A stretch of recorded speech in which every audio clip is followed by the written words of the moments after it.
Hello everyone, welcome to SV biology class. आज का हम लोग का टॉपिक है ब्रायोफाइट्स। इसके पहले हम लोगों ने एल्गी को कवर कर लिया है और ये हम लोग का जो चैप्टर चल रहा है वो प्लांट किंगडम चल रहा है। चैप्टर में आपको एनसीईआरटी बेस्ड नोट मिलेंगे। आपको एक एक नोट जो होगा वो आपको एनसीईआरटी लाइन देखने को मिलेगी और आपको हर क्वेश्चन में, हर लाइन में क्वेश्चन आपको मिलेगा। तो क्लास को पूरा देखिए, इसकी बिल्कुल भी मत करिए। इससे बेहतर नोट्स आपको और कहीं नहीं मिलेंगे। पीडीएफ के लिए टेलीग्राम को ज्वाइन करिए, आप वहां से पीडीएफ प्राप्त कर सकते हैं फ्री में। इंस्टाग्राम पर आप हमें फॉलो कर सकते हैं। तो वीडियो को जितना हो उतना शेयर करिए। तो आइए टॉपिक को शुरू करते हैं। समान विशेषताएं देखते हैं। ब्रायोफाइट्स की तो देखो समान विशेषताएं क्या होती हैं। मांस तथा लीवर वर्ट जो होते हैं वो ब्रायोफाइट्स में आते हैं। पहाड़ियों में नम तथा छायादार क्षेत्रों में पाए जाते हैं।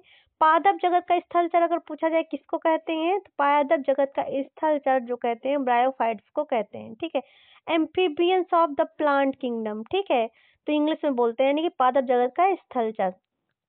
लैंगिक जनन के लिए पानी पर निर्भर होते हैं, मतलब ये बाहर रहते तो हैं, पर जब सेक्सुअल रिप्रोडक्शन की, जब रिप्रोडक्शन की बात आती है तो ये किस पे, पानी पे डिपेंड होते हैं, यानी कि पानी में ही क्या होते हैं, ये जनन करते हैं और भूमि पर ये जीवित रहते हैं। क्या भूमि पर ये जीवित रहते हैं।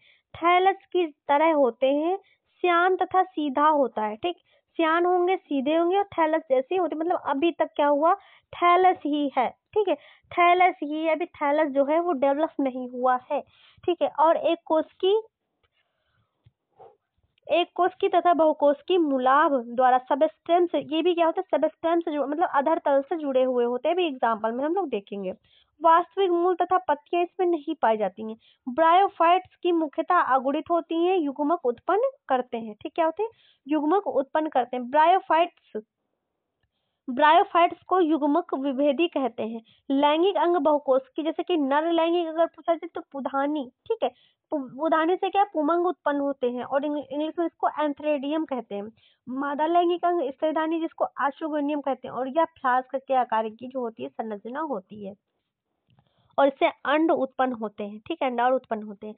पुमंग को पानी में छो, जैसे ही देखो मेल जो होगा वो पुमंग, पुधानी से पुमंग जैसे निकलेगा तो ये इस धानी के संपर्क में आते ही अंडे में क्या होता है, संगलित हो जाते हैं, जिसके कारण युग्मनज बन जाता है। ठीक, जो जाइगोट होता है वह बन जाता है, जैसे कि अभी हमने देखा। ठीक है, अभी इसमें देखते हैं जैसा कि यहाँ पे देखो फीमेल है। ठीक है, फीमेल यहाँ पे है। ठीक है, फीमेल यानी कि आर्चुगोनियम है। ठीक है, यहाँ पे आर्चुगोनियम है, ये पुमंग है, ये क्या है, ये पुमंग है।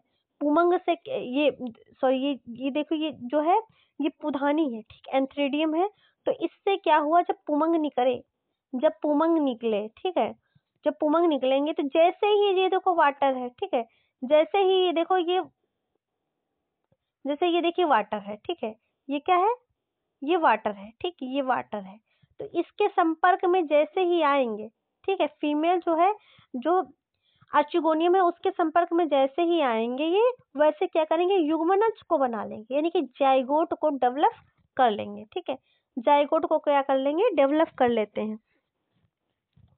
और युग्मनज में तुरंत क्या होता है, न्यूनीकरण विभाजन, ठीक, मियोसिस होता है। कौन सी प्रोसेस होती है, मियोसिस होता है। ठीक है, और इससे, ठीक है, इससे को देखो बहुकोशिक बीजाणु यानी कि उद्भिद स्पाइरोफाइट बन जाता है। क्या बनता है, तो स्पारोफाइट बनता है, स्पाइरोफाइट बन जाता है। स्पाइरोफाइट जो होता है मुक्त जीवी नहीं होते हैं, यह प्रकांड संश्लेष से युग्मक वेदी से जुड़ा रहता है तथा इससे अपना पोषण प्राप्त करता है। कुछ कोशिकाओं में न्यूनीकरण विभाजन होता है, जिससे अगुणित बीजाणु अंकुरित होकर युग्मक भी में विकसित हो जाता है। एग्जाम्पल के लिए आपको इनको लीवर वर्ट तथा मांस में विभक्त किया गया। किसमें, तो लीवर वर्ट और मांस में बांटा गया है। ठीक है, एग्जाम्पल में आप देख लीजिए। तो देखिए आपका दिए हुए हैं, ये देखिए ब्रायोफाइट्स में लीवर वर्ट में आते हैं आपके मार्केंसिया। ठीक है, मादा थैलस और नर थैलस, मार्केंसिया, मादा थैलस और नर थैलस। ठीक है, ए और बी ये है। तो देखिए ये अधर तल जो होती है पृथ्वी से जुड़े हुए होते हैं। ये जेमा कप होता है, इसमें क्या होता है, जेमा कप होता है। ये मूलाभ होते हैं, जो रोए जैसी संरचना है, इसमें भी ये जेमा कप है, ये मूलाभ है। ठीक है, और आपको देखो, जो आपको इसमें देखेंगे मांस में तो आपको फिनोरिया दिखेंगे, युग्मक भुज तथा बीजाणु भीत होती है। इस फैगनम, इसमें भी युग्मक भीत और बीजाणु भीत होती है। ये देखो स्त्रीधानी है यहाँ पे, और ये आपकी क्या है, शाखाएं हैं, ये प्रपर्ण है। ये कैप्सूल दिखेगा, ये आपका सीटा दिखेगा, ये पत्तियां आपको दिख रही हैं, ये मुख्य अक्ष दिख रहा है, ये मूलाभ यानी कि जड़ें दिख रही हैं, ये देखिए बीजाणु उद्भिद, यहाँ पे बीजाणु होंगे, ये कैसी होगी, युग्मद्भिद संरचना है। इतना क्लियर हुआ? ठीक है।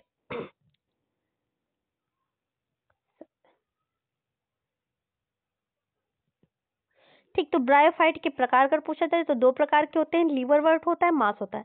सबसे पहले हम लोग लीवर वर्ट के बारे में समझेंगे, लीवर वर्ट क्या होते हैं।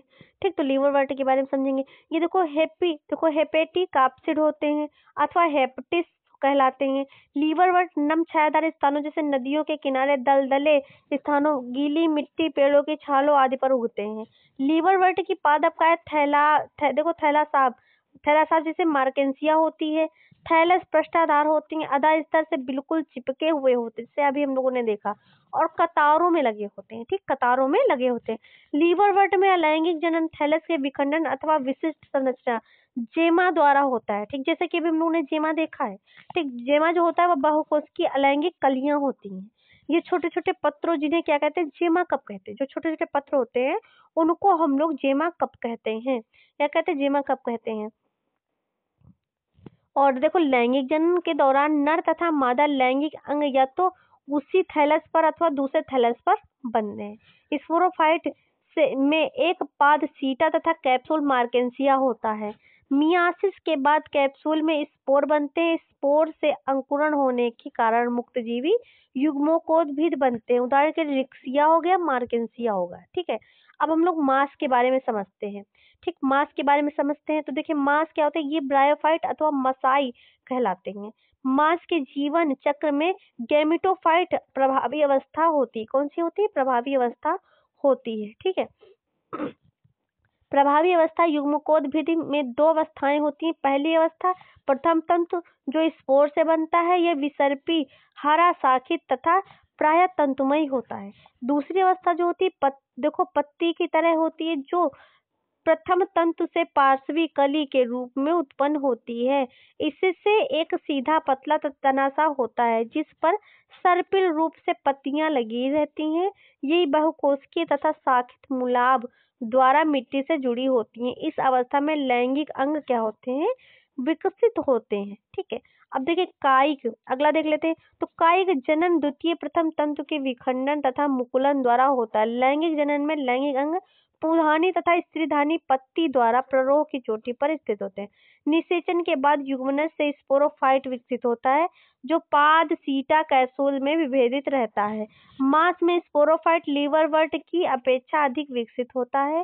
कैप्सूल में स्पोर होते हैं। मियासिस के बाद स्पोर बनते हैं। मास में स्पोर विकिरण की बहुत विस्तृत प्रणाली पाई जाती है, जैसे कि आपको फ्यूनेरिया हो गया, पॉलीट्राइकम हो गया, स्फेग्नम हो गया। ठीक है, ब्रायोफाइटा के आर्थिक महत्व। ठीक है, ब्रायोफाइटा के आर्थिक महत्व देखिए, मृदा अपरदन को रोकना हो गया पहला। दूसरा, मृदा निर्माण हो गया। मृदा अपरदन को रोकना यानी कि मास जमीन पर सघन परत की तरह बिछे रहते हैं तथा बहते जल द्वारा मृदा अपरदन को रोकता है। मृदा निर्माण लाइकेन समेत मार्स सर्वप्रथम सजीव जो चट्टानों, ठीक, तो चट्टानों पर क्या होते हैं, उगते हैं उगते हैं। इनका पारिस्थितिकी दृष्टि से बहुत महत्व है।